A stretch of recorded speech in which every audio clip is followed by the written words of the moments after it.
it was really, really challenging because we'd moved to New York to plant a church. The church was going so well, yet I felt like I had a bunch of brokenness from my past that I'd never fully resolved.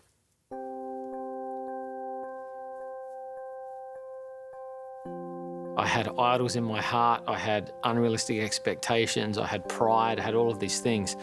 And what I hadn't had yet was life circumstances that would reveal the roots that were in there.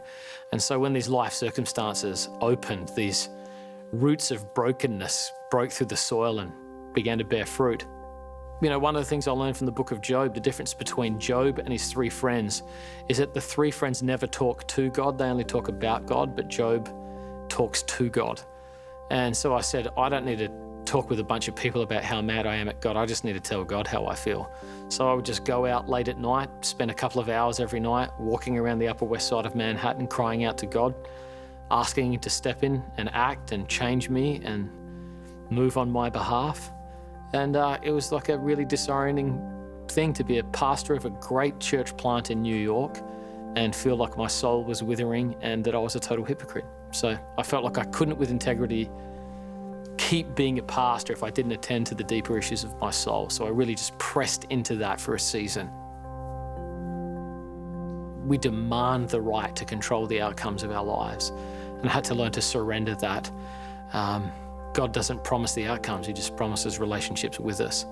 And so I had to let go of a bunch of that stuff and in many ways rebuild my faith from a more pure place of humility and independence.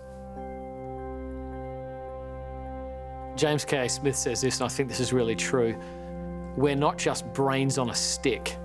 He says that we're creatures of passion and desire. And so that classic philosophical statement, I think, therefore I am, he says that's probably not true.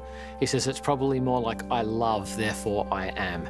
And so I wanted to find something or somebody where all of this passion and desire would be met and fulfilled.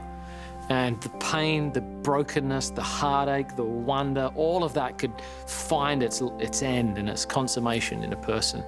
And that ended up being Jesus. So there was some intellectual answers, but that wasn't the thing. It was the passion of my heart meeting the passion of God's love that ultimately changed me.